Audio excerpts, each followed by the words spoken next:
사람들은 보통 시각과 청각에 훨씬 더 많이 의존하고 후각을 크게 신경 쓰지 않습니다. 그런데 연구에 따르면 진화 역사상 최초로 진화한 감각은 바로 후각으로 여겨집니다. 원시 수프 가설은 지구에서 생명이 어떻게 시작되었는지를 설명하는 이론 중 하나입니다. 이 이론에 따르면 생명이 탄생할 수 있는 조건이 갖춰진 원시 수프나 고대의 바다 같은 화학물질이 풍부한 환경에서 지구의 초기 원시 생명체가 화학물질을 담고 있는 주머니에 불과한 기본 세포로부터 만들어졌다고 합니다. 학자들은 이런 환경이라면 생존의 측면에서 초기 생명체가 감지할 수 있는 가장 중요한 정보는 빛, 소리, 열, 압력보다는 주변 환경의 화학적 변화였을 거라고 봅니다. 그리고 우리 주변 환경에서 화학물질을 감지하는 기관은 바로 후각이었을 것입니다. 생명체는 감각을 이용해서 외부 환경을 감지하고 그 정보를 활용해서 해당 환경을 탐색했습니다. 사물이 어디에 있는지 파악하거나 사물이 좋은지 나쁜지에 따라 그쪽으로 나아가거나 거기서 멀어질 수 있어야 생존에 유리했습니다. 그리고 자연스레 기억하는 능력이 중요해졌습니다. 그래서인지 기억에 중요한 역할을 하는 뇌의 해마는 후각계와 구조적으로도 가깝습니다. 지금껏 알려진 증거에 따르면 후각계와 해마는 근본적으로 연결되어 서로의 발달에 영향을 미치며 진화해 온 것 같습니다. 뇌 과학자들도 해마의 또 다른 핵심 기능, 원초적 기능을 탐색으로 봅니다. 실제로 수많은 연구에서 해마는 우리가 주변 환경에서 길을 찾는데 필수적인 역할을 한다는 사실이 밝혀져 왔습니다. 복잡한 대도시 이곳저곳을 넘나들며 여러 해 동안 지리를 기억해온 런던 택시 운전사들이 평균치보다 큰 해마를 가지고 있다는 유명한 연구도 있죠. 또 다른 연구에 따르면 후각계와 해마는 오랜 세월 함께 진화해 현대인의 전체적 뇌 구조와 배치를 형성했으며 오늘날 지배적인 다른 감각들은 나중에야 추가되었습니다. 게다가 실제로 후각 수용체를 암호화하는 유전자들은 우리 유전체의 3% 정도를 차지하는데 이는 시각, 청각, 미각, 촉각이 각각 0.01% 미만을 차지하는 것에 비해 상당히 많은 부분입니다. 후각은 생각보다 더 생존에 중요하고 우리의 기억에 강력한 영향을 주는 감각인 것입니다. 뇌과학자 딘 버넷의 책 감정이 어려운 사람들을 위한 뇌과학에서는 실제로 후각은 뇌에서 기억이나 감정의 작용과 특별한 관계를 맺고 있고 사람들이 보통 알아차리지 못하는 매우 강력한 방식으로 영향을 미치고 있다고 말합니다. 많은 사람들이 특정 냄새가 다른 자극보다 더 강하게 감정적 반응과 기억을 유발한다는 사실을 경험을 통해 알고 있기도 합니다. 예를 들어 익숙한 향수 냄새를 맡으면 그와 연관된 기억과 감정들이 떠오릅니다. 후각은 발달 측면에서도 가장 오래된 감각입니다. 우리는 태뇌에서 이 감각을 얻는데 상당수의 연구자는 후각이 인지발달 초기에 근본적인 역할을 한다고 여깁니다. 발달의 초기 단계에서 다른 감각들보다 중요했던 만큼 후각은 어린 시절에 더 두드러지며 그에 따라 어릴 때의 기억에 큰 영향을 미칩니다. 연구 결과도 이를 뒷받침합니다. 시각적, 청각적 단서에 의해 촉발된 기억은 10대 시절의 최고조에 달하지만 후각에 의해 촉발된 기억은 그로부터 약 10년 더 거슬러 올라가 대부분 6세에서 10세 사이에 형성됩니다. 간단히 말하면 후각에 의해 촉발된 기억은 다른 감각적 자극에 의한 기억보다 훨씬 더 오래 지속될 수 있습니다. 특정한 냄새가 어린 시절의 생생한 기억을 불러일으킬 수 있다는 주장에는 과학적인 근거가 있는 셈입니다. 후각과 관련된 기억에서 주목할 만한 점은 다른 감각과는 달리 이전의 후각 기억이 이후의 후각 기억을 압도하는 것처럼 보인다는 것입니다. 어떤 이유에서인지 뇌는 처음 냄새 맡았을 때의 기억을 우선시합니다. 그래서 나중에 그것과 모순되는 경험을 해도 영향을 덜 받습니다. 다시 말해 어릴 때 맡은 어떤 냄새가 주관적으로 좋은 냄새로 기억되면 그 냄새에 대한 안 좋은 경험을 해도 여전히 그 냄새는 좋은 냄새로 남습니다. 그리고 후각에 대한 기억은 일반적으로 다른 감각에 대한 기억보다 더 생생한데 왜 후각에 대한 기억은 더 강력할까요?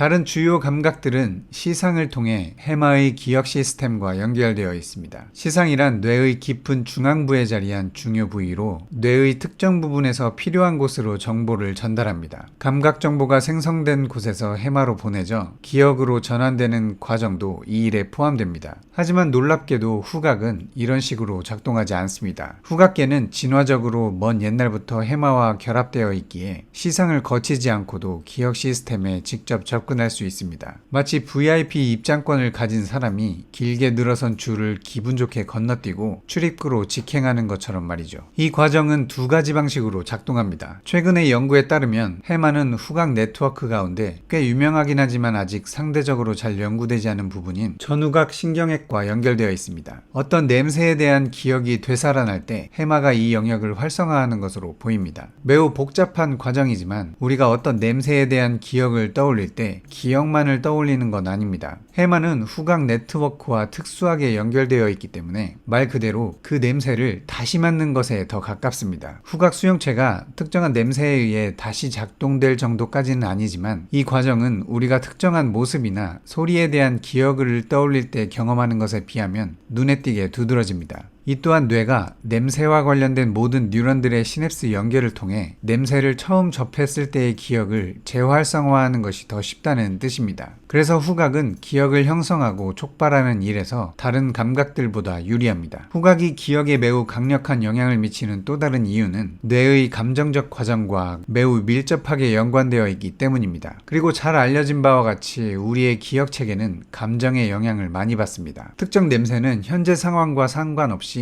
사람의 특정 감정 상태를 안정적으로 유도할 수 있습니다. 놀라운 사실은 그 반대로 현재 감정 상태가 냄새에 대한 인식을 바꾸거나 왜곡할 수도 있습니다. 실험에 따르면 중성적 냄새를 맡게 하면서 그 냄새가 역겨울 것이라는 말을 미리 들으면 실제로 역겨운 냄새를 맡을 가능성이 높다고 합니다. 이와 비슷하게 중성적인 어떤 냄새가 기분 좋을 것이라는 말을 미리 들으면 실제로 그 냄새를 매력적으로 느낄 수 있습니다. 두 사례 모두 동일한 중성적 냄새라는 사실은 우리 뇌가 종종 알아채지 못하는 부분입니다. 후각은 개인들 사이에서 감정을 전달하는 수단이 되기도 합니다. 연구에 따르면 두려움을 느끼고 있는 사람이 분비한 땀 냄새를 들이마시면 어느 정도의 두려움을 경험하게 되었고, 슬플 때 흘린 눈물의 냄새를 맡으면 마찬가지로 감정 상태에 영향을 받았습니다. 실제 연구에서도 후각계의 활동은 감정 반응의 중심인 편도체에 직접적인 영향을 미치는 것으로 나타났습니다. 후각과 감정 처리를 담당하는 다양한 영역들은 신경해부학적으로 상당 부분 겹칩니다. 그리고 자료에 따르면 후각에 의해 촉발된 기억이 다른 유형의 단편적인 기억보다 항상 더 많은 감정적 내용을 포함합니다. 냄새를 맡을 수 없는 후각 소실을 앓는 사람들은 후각을 잃기 전과 비교하여 기억에 문제가 있었다고 보고했으며, 심지어 때로는 감정폭이 둔화되었다고도 말했습니다. 때로는 조현병이나 우울증 같은 질환을 앓는 사람들의 후각 기능이 저하된다는 사실 역시 뇌에서 감정 처리와 후각 처리가 밀접하게 연관되어 있다는 사실을 뒷받침했습니다. 이처럼 후각은 생각보다 우리의 감정과 기억에 중요한 역할을 합니다. 따라서 감정이 좋지 않을 때 맑은 공기와 좋은 자연 환경에서 산책하며 호흡하는 것이 도움이 될 수 있습니다. 실내에서는 아로마 테라피를 이용해 본인에게 도움이 되는 향을 찾아 이용하는 것도 방법입니다. 예를 들어 시트러스 향기는 활력을 주고 기분을 상쾌하게 합니다. 실제로 레몬밤 오일을 이용해 치매 환자의 불안과 우울을 감소시킨 연구도 있습니다. 단 개인에 따라 알레르기 반응이 있을 수 있으니 주의해야 합니다. 구독과 좋아요, 댓글은 더 좋은 콘텐츠를 만드는 힘이 됩니다. 감사합니다.